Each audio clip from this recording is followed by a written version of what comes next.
안녕하세요. 세상의 모든 얼굴 3, 4, 5 성형외과의 송윤수 원장입니다.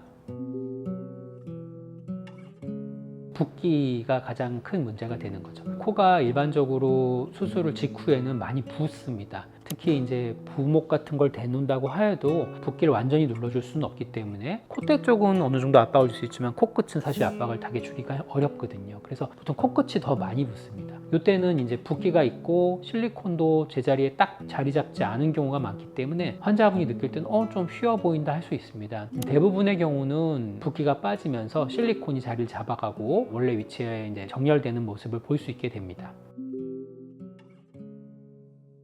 안경을 사실은 그냥 얌전하게 올려놓는 거는 큰 문제는 없을 수도 있어요. 근데 이제 안경을 잘 보시면 코받침이라는 게 있죠. 요게 이제 코 부분에 보형물을 누를 수 있기 때문에 요 부분이 조금 신경 쓰이는 부분입니다. 그래서 보통은 한 달 정도를 얘기를 드리고요. 근데 내가 렌즈를 끼는 게 어렵고 시력이 굉장히 안 좋아서 안경을 꼭 껴야 된다 그러면 저는 이제 환자분한테 안경점에 가서 이 코받침을 좀 벌려달라고 얘기를 드립니다. 그러면 이제 그걸 좀 조정을 해주시거든요. 안경을 끼고 막 다니거나 활동을 할 때 다른 주위의 사물이나 사람에 의해서 치게 되면 이 코받침이 같이 움직이면서 코 보형물을 한쪽으로 밀어내게 됩니다. 이런 거는 굉장히 안 좋기 때문에 조심해서 하는 건 괜찮다 이렇게 설명을 드리고 있습니다.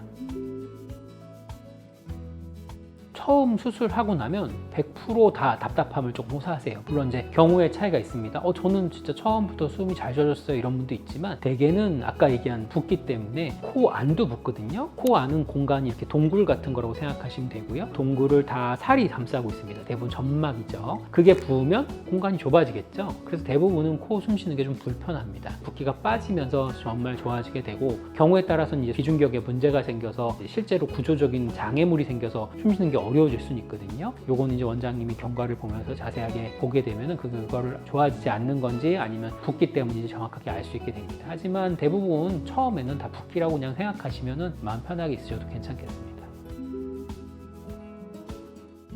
수술하고 얼마나 지났을 때냐에 따라 다른데 보통 한 달째까지는 정상적으로 흉터의 반응이라는 게 있습니다. 우리가 절개를 하고 그게 이제 서로 간에 연결이 될 때 그게 이제 흉터 반응이 일어나거든요. 그러면 그 부분에 살이 좀 이렇게 썩 난다고 하죠. 좀 붉어지기도 하고 좀 가렵기도 하고 찌릿찌릿한 느낌도 있고 이런 것들이 정상적인 반응으로 있습니다. 보통 한 달째가 가장 심하고요. 한 달째 피크를 찍고 나서 점점 좋아지게 됩니다. 이 절개 부위가 아니라 코 살 부분이나 콧대 쪽이 좀 찌릿하거나 열감이 있다. 이거는 조금 체크를 받아봐야 됩니다. 그래서 병원에 오시기 귀찮지만 초반에는 병원에 와주시는 횟수를 조금 저희가 타이트하게 잡는 이유가 이런 것들을 체크하기 위해서입니다.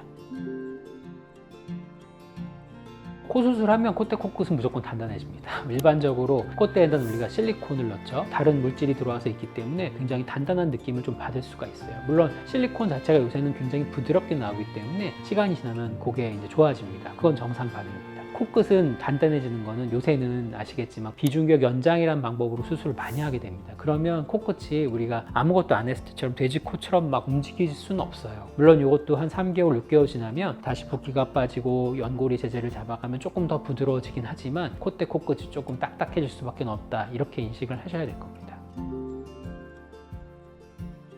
제 환자분한테 많이 강조하는 건 일단 건드리지 말아야 합니다. 그냥 두세요. 문제가 있거나 하면 저희한테 연락을 주시고 제가 해결을 해드리는 거를 추천을 드립니다. 기본적으로 저희가 정해진 그 경과 날짜에 오시면 저희가 그 경과에 따라서 체크하는 부분이 있거든요. 그다음에 더 중요한 것 중에 하나가 약을 빼먹으면 안 됩니다. 저희가 드리는 항생제를 꼭 반드시 시간에 맞춰서 빼먹지 말고 드셔야 됩니다. 그리고 마지막 하나는 이제 수술 전에 많이 강조하지만 담배는 절대 안 됩니다. 특히 한 달 정도는 꼭 금연을 하시는 게 그 경과를 좋게 만들고 내 코 모양을 좋게 만드는데 굉장히 중요한 요인이라고 할 수 있습니다. 이 세 가지를 강조하는 편입니다. 오늘은 코 성형 후 관리 방법에 대해서 알아보았습니다. 더 궁금한 사항이 있으시면 유튜브 댓글에 남겨주시거나 병원으로 문의를 주시면 성심성의껏 답변 드리도록 하겠습니다. 3, 4, 5 성형외과 송윤수 원장이었습니다. 감사합니다.